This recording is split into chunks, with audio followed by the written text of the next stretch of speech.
Good. Hello and welcome everybody. I'm excited because I have another Find Your Passion Day passion chats. I tell you, when I put the call out to find people who would love to share their passion and help motivate others, I'm definitely, with a shortage of people who are willing to share. And I'm thrilled to have Kaz of Active Attitudes joining us today. Hello, Kaz. Hello, thank you for having me.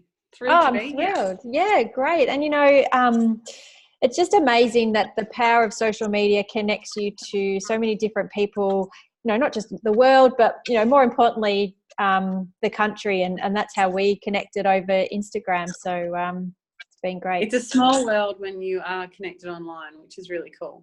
Yes, most definitely. So before we kick off and talk about what your passion is, I would love for you to share with us how your passion makes you feel or what it does for you. So I guess it provides a sense of fullness, I suppose, is probably the best way to put it.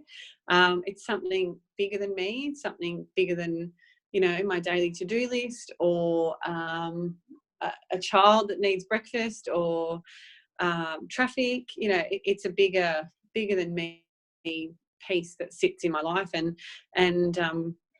it makes a full is probably the best way to put it. Just something greater out there, which is cool. Yeah, I love it. And it's definitely a common theme across a lot of people that I'm chatting to, is just this whole sort of concept of a greater meaning or something beyond yourself and the everyday grind of life. Yeah, I think as a general rule, people really love to feel like they've added value, even if they didn't mean to. And finding your passion and having something that you're passionate about, no matter how big or small, can certainly add that value. Yeah, totally. Yeah, absolutely. So I'd love for you to share with us, what is your passion? I was thinking about this when we first sort of had thought about doing the call, and it's quite broad, to be honest, but I guess the key word, if I had to put it into one word, or is enabling. Within our business, we do a lot of work around enabling kids and families and adults, teens, to just try harder or take a chance, take that first step. So that is my passion, giving others the chance or a platform to feel like anything is a possibility, really. And we do that through the programs that we run through Active Attitudes, and I get the chance to do that by creating the programs, which is cool. Yeah, that's really awesome. So could you just tell us what Active Attitudes is and how, I guess, you enable these people to, pursue these activities? Yeah, for sure. So essentially, Active Attitudes Sports and Wellness Clinics is our business, and our mission or vision is to encourage active bodies whilst nurturing active minds.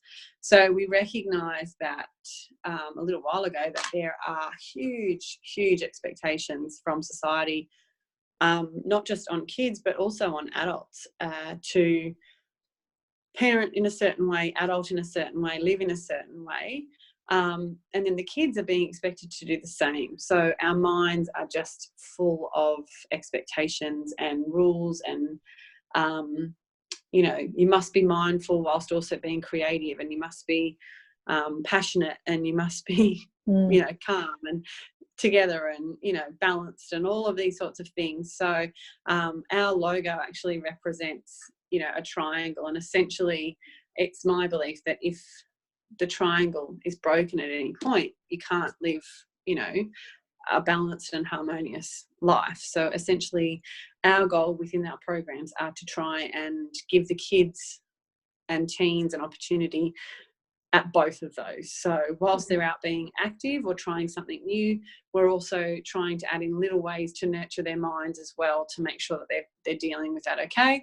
And hopefully what they learn in the program then gets taken home, and they get to implement some of that into their family life as well. Yeah, fabulous. And I think that's why we had such a great opportunity to connect, because we very much speak the same language. And I love that it's not just, the physical elements and getting people into sport, but it's the whole person, and we're made up of this whole Absolutely. person. And you're right, in today's world, when, we're just should do this and should be that and should be here and, should look like this. And yeah, it's catastrophic on our health and well-being. Absolutely. And, there's only so much that one brain, body, person, spirit can actually fit in at any one time. So whilst we can do it all, doing it all at once is a really big task. So breaking that down and giving opportunity to pick some of the ones that you do better and that make you feel better is a great place to be. Yeah, beautiful. And I love your whole ethos as well. So what helped you get started with this passion?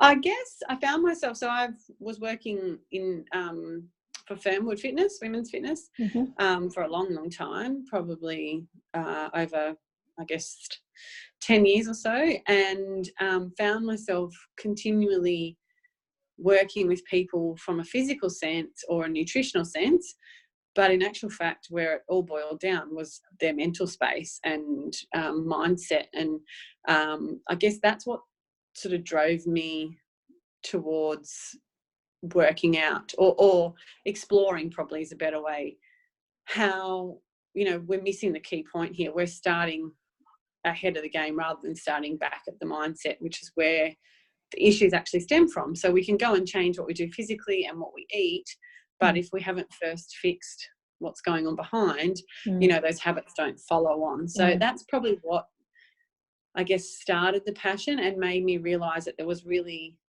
some space in society and in a market to start to develop a bit further on that. And then obviously that turned into a bit of a business model, really. Yeah, it's great. And it's finding that need and finding, just, I guess, that glimmer of something that you're passionate about, which helps it to evolve into something bigger. Absolutely. And that was never I used to just enjoy the environment, working in the gym and seeing others succeed and be healthy and fit. So it was never really where I set out to what I set out to find, but it just evolved over time, which I think finding your passion is such a funny thing. I don't think it's something you go on a bear hunt for. It kind of comes to you if you're open to it. Yeah, absolutely. And it evolves and morphs into something, doesn't it? And it's just Definitely. Taking those opportunities as they come up and looking and being open to what may transform. Absolutely. Yeah, definitely. Yeah, it's great.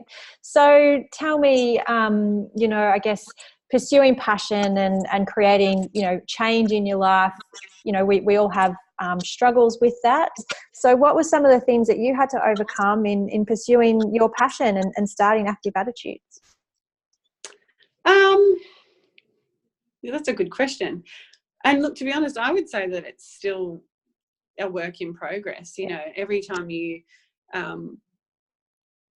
there's actually a really cool piece that I've been listening to about vulnerability in creativity, and you can't be creative without being vulnerable. So I guess, and that really resonated with me. And if I look back, I think that I had to become really vulnerable at that time in my life and take some chances and back myself, that I have the ability to manage the fall if it didn't quite go okay. So that was huge, I think. In getting started, I think the best way, the reason it kind of worked was my ideas just allowed to flow. So I put them onto paper, or I talked them out with people that I trust and just started getting an idea before I really had any commitment to making anything bigger or better. I was really fortunate we already had the foundations of the sports side of things. My passion sits very much in that wellness and enablement space. So I guess I had a good foundation to sit my ideas on top of or align them next to. So that probably helped as well. But yeah, the vulnerability, I think you really need to be willing and ready to give it a go and be open to whatever may come. And it certainly actually isn't how I ever really imagined it would be in the very beginning. I thought I would be working with females in a teen space, in a one-on-one coaching space. And now I'm working with, you know, kids and adolescents and families, amazing foundations and other companies who all have aligned visions. And we do that on a big scale, you know, 50, 60, 70 participants at any one time. And so it's certainly really different to what I imagined it, but it's working. Yeah. Yeah, so it really sounds like that you've just been willing to open to opportunities and ideas and let things flow. One thing I hear a lot, and I guess that comes up quite a bit, is that, you know, women and men, they want to have a passion, but they have no idea where to start. So if you've got one piece of advice, what would that be to, I guess, help people start and actually, you know, tune into that vulnerability and that openness to just let things flow and happen? So one thing I used to do, it's really funny for me because I think I said it just before, I find it such a bizarre practice to say I'm going to go and find my passion. Like it's like you're going to go to the bakery to get a loaf of bread. It doesn't work like that. You know, finding your passion is generally, in my experience, something that you stumble upon, that you fall madly, deeply in love with over time. So I don't really know anyone that has been successful in pursuing their passion that didn't fall in love over time or become passionate over time about it. So I guess one of the things, well, we've spoken heaps about being open, but also do life that you enjoy. So if you're going to a job you don't like, or if you're in a social group that you don't like, or there are people in your space that don't make you feel good about things, I'm pretty sure your passion is not going to be founded in that space. So start to change. One of the projects I used to work on with my clients was to write down the things that they loved doing. You know, doesn't necessarily mean in your life, but really get back to basics on the things that you absolutely love doing, and when you come away from them you feel great. Who are the people that sit in that space? Why is it? What do you like listening to? You know, those sorts of things. And generally you'll find your passion's already sitting hidden underneath it. It's just about you going back to it. We're so accustomed to live in society in a race of, you know, getting to work and getting home and doing all those tasks. If you get back to just a couple of simple things that you absolutely love doing, whatever they may be, your passion should technically evolve if you are vulnerable enough to let it do so. Yeah, fabulous. Yeah, great advice. And that's essentially the basis of Find Your Passion Day, that it's not, you know, as you said, going on a bear hunt trying to find it, because, you know, most of the time we know deep down inside what we are passionate about and what we love. And so the day is very much about just trying to ignite that a little bit and say, well, what could that turn into? What could that actually look like? And, you know, even if on the day it's just researching, you know, setting time aside to research what something might look like, or explore a little bit more deep inside. So, I love everything that you've said. Yeah, absolutely. And sometimes it's even about looking at other people and watching them be passionate and then sort of saying, what do I like about that? Not necessarily do I want to do that. What do I like about that? What does that, you know, how does that make me feel? And I always also think about your Instagram feed. Do you look at every post and think, great, this is great, this is cool, this is inspiring? If not, get rid of it. Like unfollow. Even if you're close friends or whatever, unfollow, because you know, your passion could be sitting behind just one little post or one little glimmer of something that you see, but because it's clouded with other stuff, it's hard to detect. Yeah, absolutely. I've loved every bit of this chat and such useful insights and thoughts. Just in closing, any other final words of wisdom that you might want to share with the audience?